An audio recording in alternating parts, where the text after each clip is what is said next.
반갑습니다. 예수는 빛교회입니다. 영원한 생명을 허락하시며 구원으로 인도하시는 오늘 9월 1일 첫날 영생을 주시는 예수라는 제목으로 함께 나눌 하나님의 말씀은 누가복음 10장 25절에서 42절까지의 말씀입니다.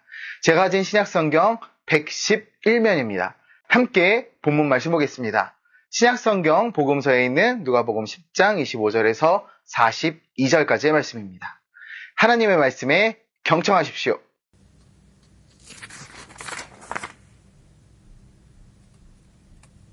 어떤 율법교사가 일어나 예수를 시험하여 이르되 선생님 내가 무엇을 하여야 영생을 얻으리이까?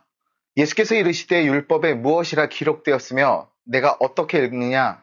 대답하여 이르되 내 마음을 다하여 목숨을 다하며 힘을 다하며 뜻을 다하여 주 너의 하나님을 사랑하고 또한 내 이웃을 내 자신과 같이 사랑하라 하였나이다.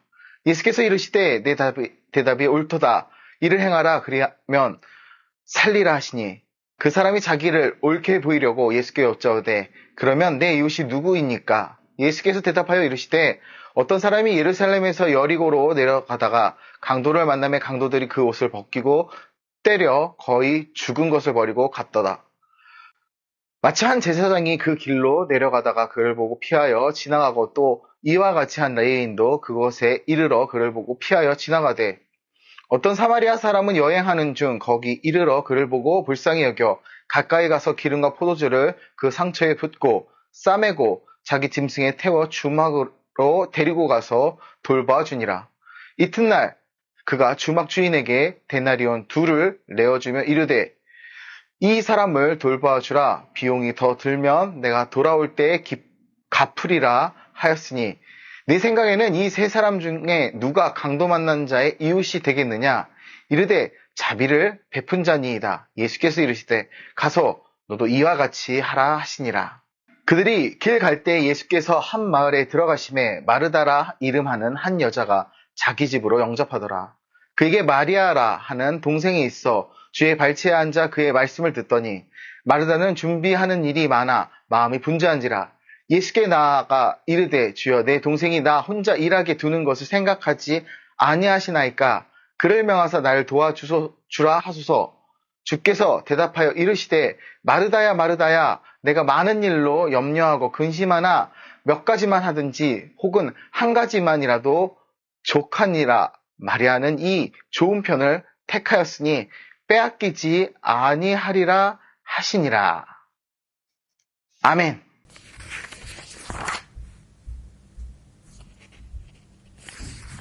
오늘 한 율법교사가 예수님께 다가와 영생을 얻는 법에 대해 묻습니다. 이 질문은 단순히 영적인 지식을 단순히 지식을 얻기 위한 것이 아니라 그의 마음속 깊이 자리 잡은 영적 갈망에서 비롯된 것이었습니다. 그는 참된 생명, 하나님과의 온전한 관계 속에서 누리는 영생에 대한 열망으로 예수님께 나왔죠. 이 대화는 단순한 질문과 답변을 넘어서 우리의 삶과 신앙을 비추는 중요한 순간이 됩니다.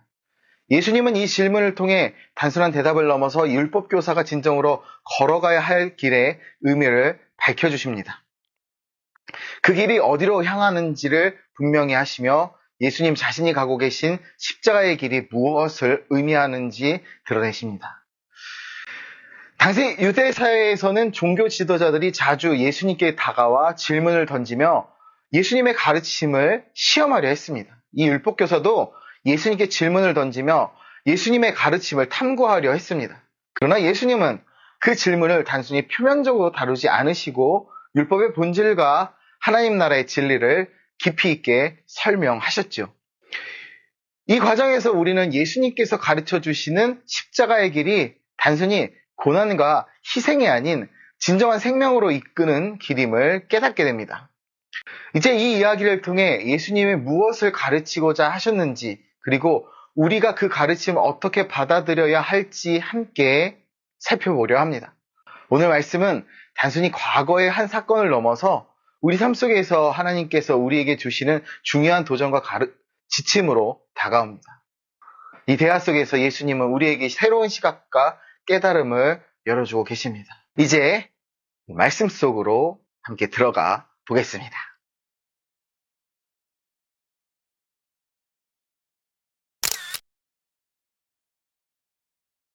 한 율법교사가 예수님께 영생을 얻는 방법에 대해 질문했습니다.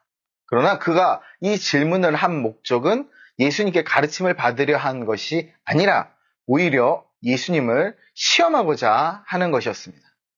그는 자신의 율법에 정통하다고 생각했기 때문에, 전문가라고 생각했기 때문에 영생을 얻는 방법에 대해서도 이미 알고 있다 여겼습니다. 예수님은 그의 교만을 꿰뚫어 보시고 직접적인 답변을 주시기보다 오히려 그가 자랑스럽게 여기는 율법에 대해 다시 물으십니다. 자, 율법에는 어떻게 기록되었느냐? 내가 읽은 대로 말해보라 물으신 것입니다. 율법교사는 기다렸다는 듯이 신명기 6장 5절과 레위기 19장 18절을 인용하며 대답했습니다. 그는 율법을 사랑의 명령으로 요약하며 마음을 다하고 목숨을 다하고 힘을 다하고 뜻을 다해 하나님을 사랑하고 이웃을 자신처럼 사랑하라는 말씀을 들려주었습니다. 우리가 잘 알고 있는 십계명이 바로 이 두 가지의 원리를 기준으로 이야기한 것입니다.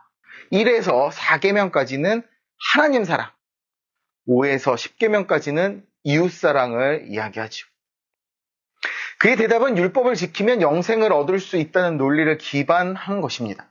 예수님은 그의 대답이 옳다 하시며 겉으로는 동의하시는 것처럼 보이셨습니다. 하지만 그 율법교사는 자신의 한계를 깨닫지 못했습니다. 그가 말한 율법의 요구는 사실 우리 인간이 스스로의 힘으로는 도저히 이룰 수 없는, 감당할 수 없는 것입니다. 하나님을 향한 온전한 사랑과 이웃을 향한 완전한 사랑을 행할 수 있는 자는 아무도 없습니다. 예수님은 이 사실을 누구보다 잘 알고 계셨습니다. 우리가 얼마나 나약하며 연약하며 우리 사랑이 얼마나 불완전한지 말입니다. 그래서 예수님은 이 공허한 율법의 요구를 채우시기 위해 우리에게 참된 이웃이 되시는 것입니다. 예수님은 우리 대신 율법을 완성하시고 우리에게 영생을 얻을 수 있는 사랑을 직접 베풀어 주신 것입니다. 예수님의 이 사랑만이 참된 의미에서 우리를 살릴 수 있고 영생을 얻을 수 있는 유일한 길임을 강조하고 계신 것입니다.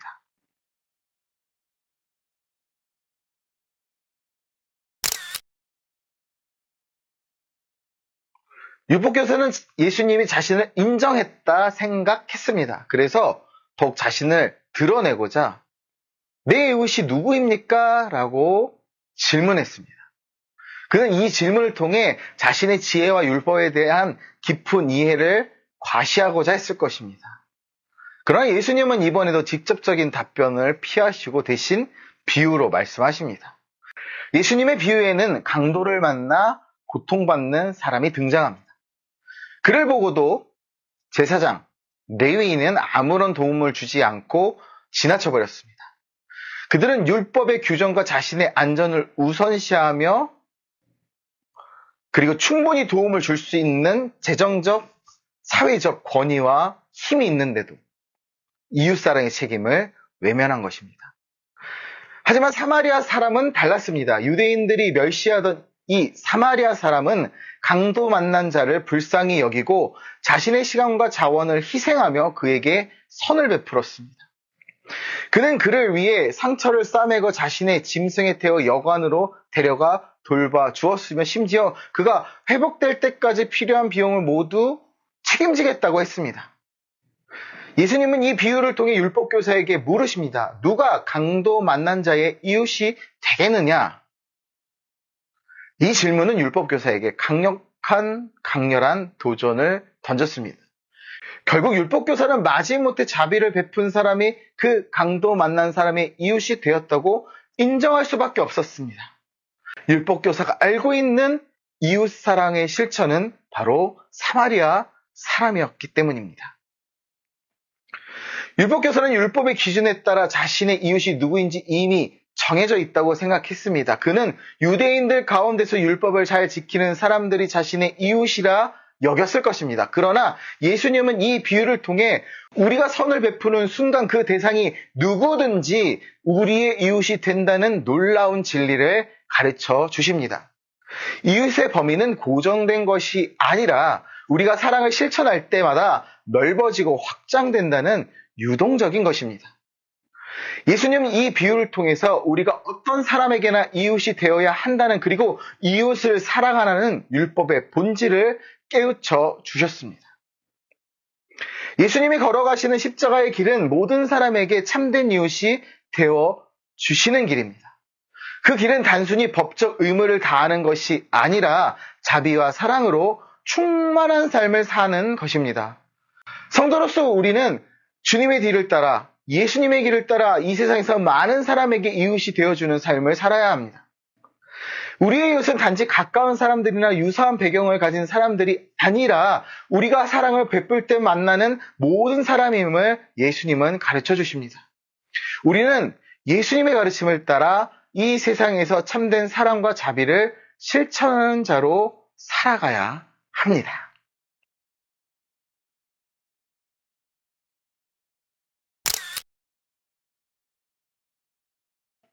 이 기사에 이어서 마르다와 마리아의 이야기가 나옵니다. 예수님과 그 일행은 마르다, 마리아 집에 머물게 되었습니다. 마르다는 아마 예수님께서 율법 교사와 대비시키셔서 비슷한 의미에서 우리 안에 있는 율법 교사와 같은 행위에 집중된 자의 이야기를 하시고자 말씀하신 이 복음서에 있는 형제의 이야기를 하신 것 같습니다. 마르다는 예수님과 제자들을 환대하기 위해 열심히 준비하고 있었습니다. 마르다의 행위가 잘못됐냐? 잘한 것이냐? 잘잘못을 따지기 위한 것은 아닙니다. 그녀는 집안일을 하느라 분주하게 움직이며 손님들을 위해 최선을 다하려고 애썼습니다. 반면에 동생 마리아는 마르다를 돕지 않고 그저 예수님 곁에서 예수님의 말씀을 듣고 있었습니다. 아마 눈이 초롱초롱 빛나고 있지 않았을까 생각합니다. 마르다는 땀을 뻘뻘 흘리며 일을 하고 있었죠. 이러한 상황이 마르다는 불공평하다 느꼈습니다. 자신도 예수님의 말씀을 듣고 싶었지만 수많은 손님들이 왔기에 집안일을 통해 음식들을 준비해야 됐고 대접할 준비를 해야 했습니다. 동생은 돕지 않고 혼자 애쓰는 그녀는 불만이 쌓였던 것입니다. 그래서 그녀는 마리아가 자신을 도와야 한다 생각하고 예수님께 동생이 일을 돕도록 말씀해달라 요청했습니다. 그러나 그 한편에는 동생을 아끼는 마음에서 직접적으로 동생한테 명령하지는 못하지 않았을까요? 마르다의 요청은 겉보기에는 합리적이고 당연한 것처럼 보였을 수도 있습니다. 그러나 예수님은 그녀의 기대와 다르게 마리아가 좋은 편을 택했다고 말씀하십니다. 예수님은 마르다의 섬김을 무시하신 것이 아닙니다. 그러나 예수님께서는 그 순간 마리아가 선택한 것이 더 중요한 것임을 강조하신 것입니다. 마르다는 많은 일로 분주했지만 마리아는 예수님의 말씀을 듣는 것에 집중했습니다. 예수님은 우리가 그저 일꾼만으로 존재하는 것을 원하지 않으십니다. 주님은 우리를 주님의 말씀을 듣고 주님과의 깊은 교제를 나누는 사람들로 부르셨습니다. 마르다는 중요한 일을 하고 있었지만 예수님과 함께하는 순간에 있어서는 마리아의 선택이 더욱 가치 있었던 것입니다. 예수님께서 우리를 부르시는 가장 중요한 목적은 예수님과의 관계, 그리고 예수님의 말씀을 듣고 예수님과 동행하는 것입니다. 다른 모든 일보다 더 중요한 것은 바로 주님과의 깊은 교제입니다. 우리가 삶에서 분주함과 바쁨 속에 있다 할지라도 예수님과의 시간을 우선시하는 것이 가장 좋은 선택임을 예수님은 가르쳐 주셨습니다. 마리아처럼 예수님과 주님과 동행하는 것을 선택한 사람은 인생에서 가장 중요한 것을 선택한 사람입니다. 예수님과 함께하는 그 시간이야말로 우리의 삶에서 가장 큰 기쁨과 의미를 가져다 주는 순간입니다.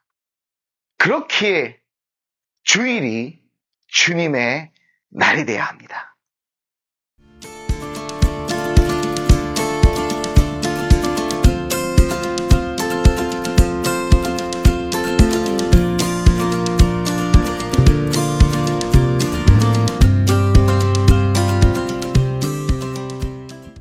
우리의 구원은 율법을 지키는 것이나 우리가 스스로 어떤 선한 일을 행하는 것에 달려있지 않습니다.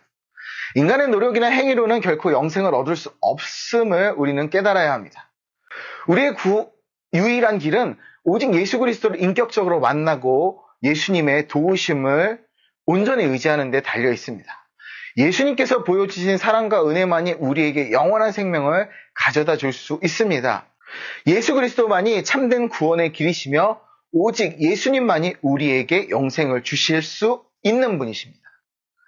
그러므로 우리는 예수님의 말씀을 따르고 예수님과의 깊은 교제를 나누며 살아가야 합니다. 우리 삶의 중심은 언제나 예수님이어야 하며 예수님과 동행하는 것이야말로 가장 중요한 일입니다. 또한 예수님께서, 주님께서 우리에게 베푸신 사랑을 기억하며 그 사랑을 다른 사람들에게 나누어야 합니다. 예수님께서 보여주신 사랑을 본받아 이웃을 섬기며 도우며 예수님의 사랑, 주님의 사랑을 실천하는 그리스도인으로 살아야 합니다. 이것이야말로 우리가 부름받은 삶의 목적이며 그리스도 안에서 참된 기쁨과 평안을 누릴 수 있는 길입니다. 예수님과의 관계 속에서 참된 생명을 얻고 그 생명을 많은 사람과 나누는 것이 우리에게 주어진 사명임을 기억하기 소원합니다. 감사합니다.